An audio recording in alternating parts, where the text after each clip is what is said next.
day everyone, especially to my dear teacher, Sir Jesse Flores. Good day sir.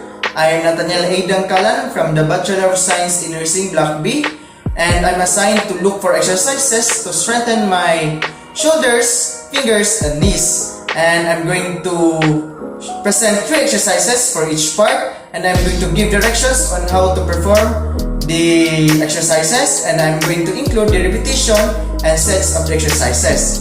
Okay, so what's we waiting for? Let's go! It's my life. Lazy.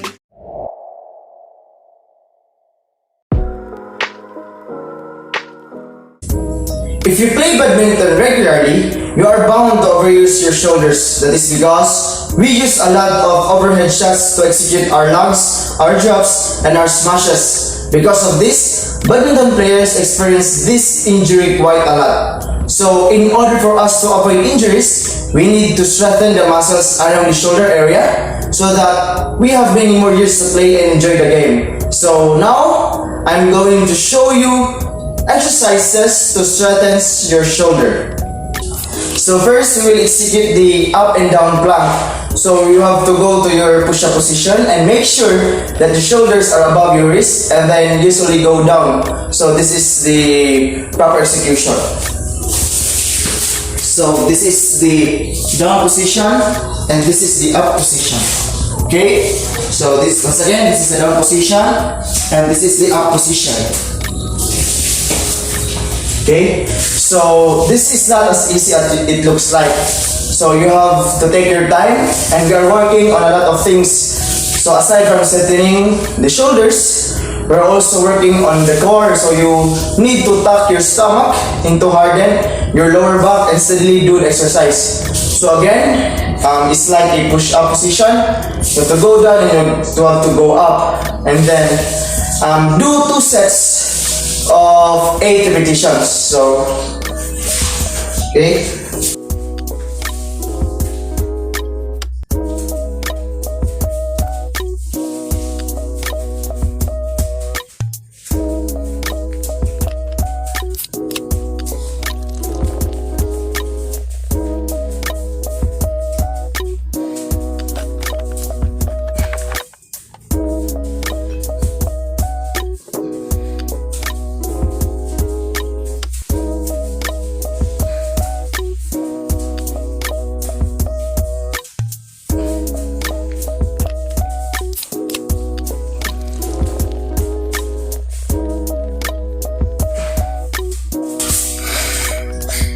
Okay, so that is the up and down plank.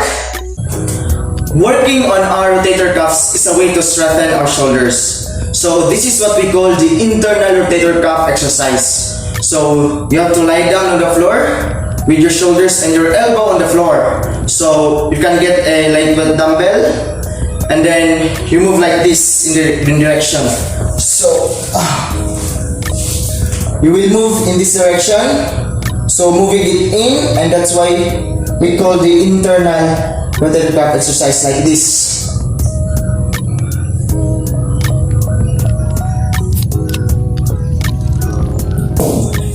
Okay, so you can do this about 10 repetitions and 2 sets per arm. So make sure you balance it out and do the other as well.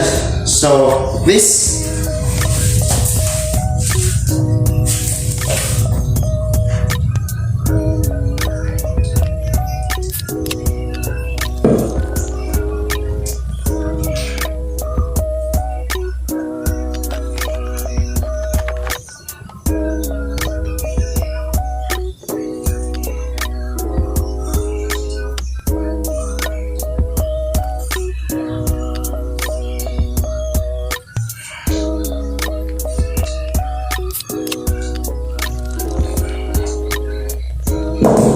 Okay, so do the other arm.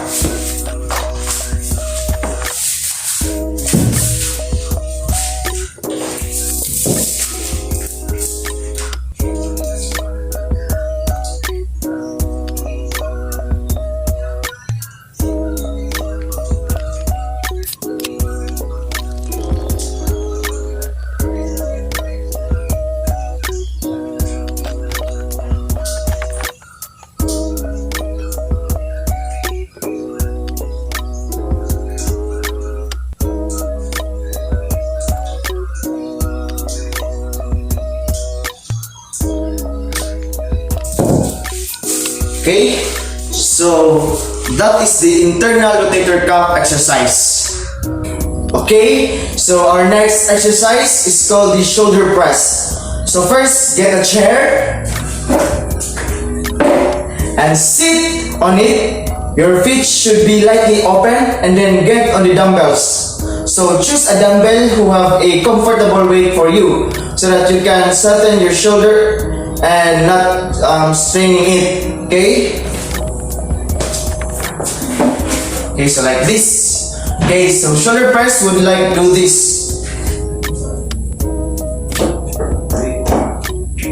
So I'm raising both arms slightly, bend into a 90 degree and pressing it upward.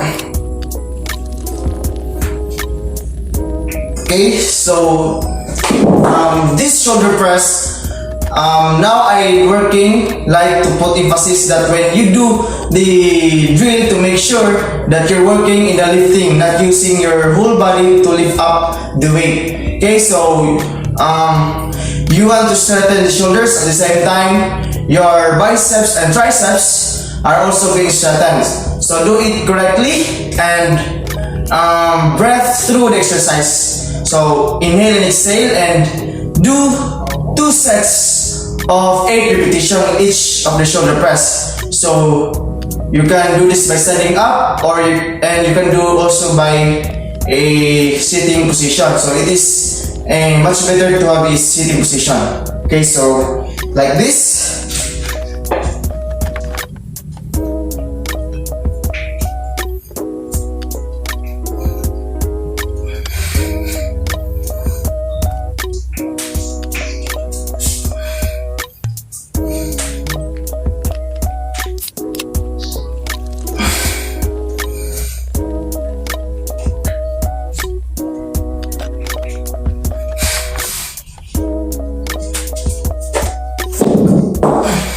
Okay, so that is the shoulder press. The fingers play a very important role in our badminton careers or even just for fun badminton. It's very important because we do a lot of shifting of the grip. By strengthening our fingers would help our shoulder and keep everything away from injury. So in this video, I'm going to show you some exercises that you can use to strengthen your fingers. So the first exercise is the close open fingers. It is a simple finger exercise. We'll just be doing a close open movement. Start putting your fingers in a fist position like this and then opening it in its full capacity. Okay? So then closing it. You can start by doing this and then eventually you can speed it up. So like this. Okay? And then you can eventually speed up like this. Okay, so you're gonna feel your fingers are working and this is really good. So you can do this for 4 sets and of 10 repetitions. So like this.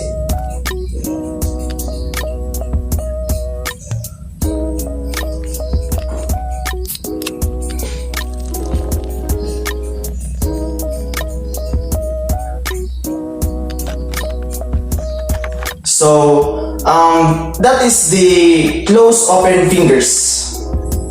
So the next exercise is the drop and grab. So this is specifically good for working out your fingers and hand in general. So you can take a water bottle and just drop and grab. So it is like this.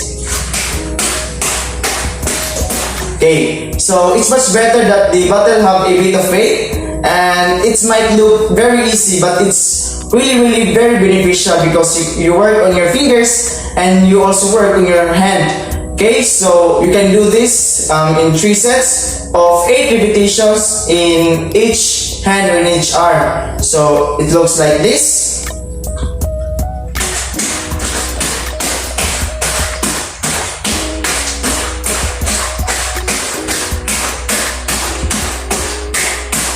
Okay, the other arm.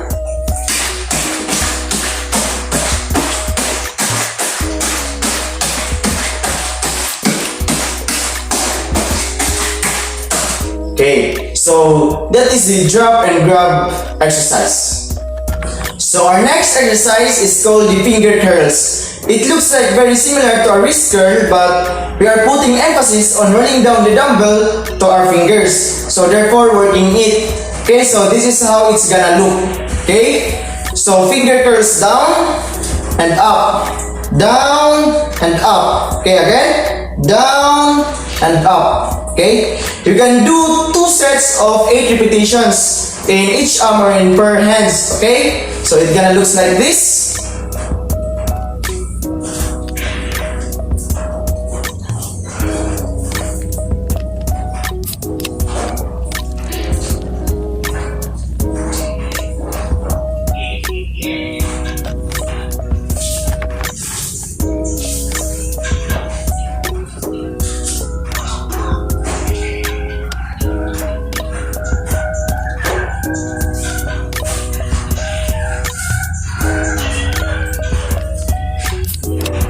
Okay, so that is called the finger curls.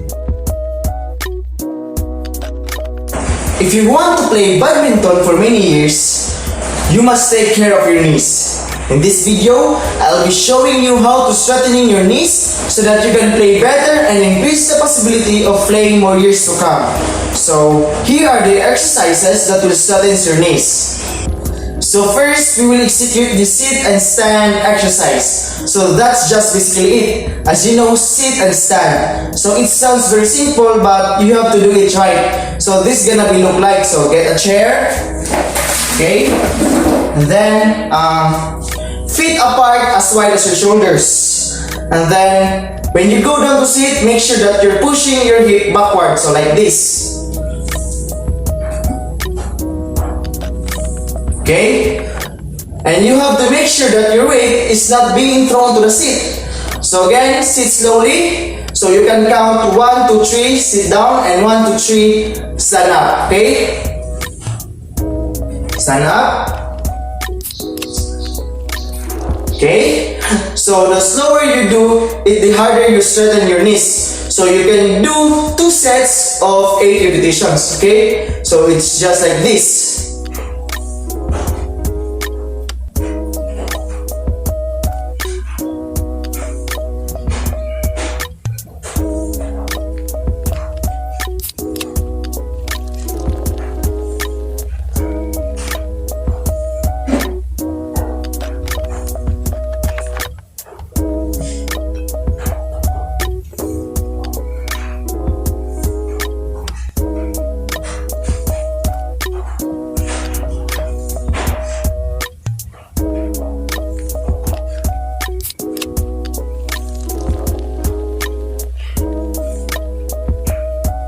Okay, so that is the sit and stand exercise.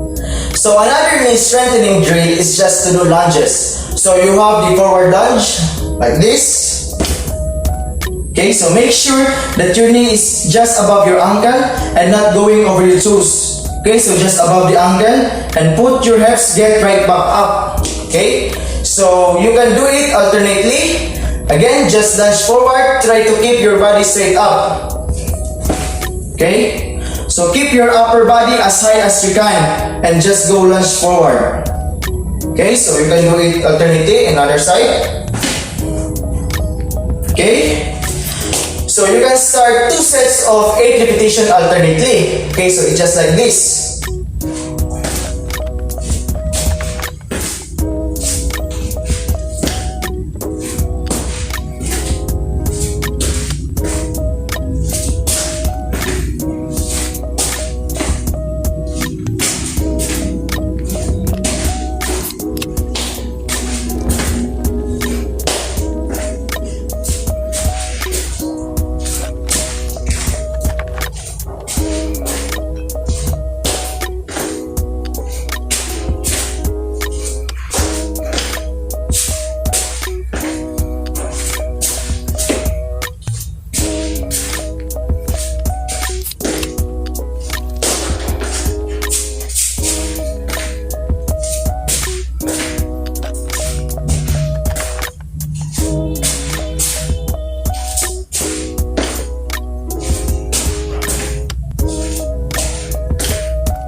Okay, so that is called the forward lunge. Another knee strengthening exercise is the wall squat or wall sit. It's like you can do it every single day. It's so easy to do and you can do it practically anywhere. So wall squat, just basically leaning your upper body to the wall, going down a bit squat. Your legs should be as wide as your shoulders, okay? So this gonna be look like, okay? Take note that your knees won't go over to your toes and put your hand on the side, okay? So make sure that your body is flat on the wall and you can start 2 sets of 30 seconds, okay? So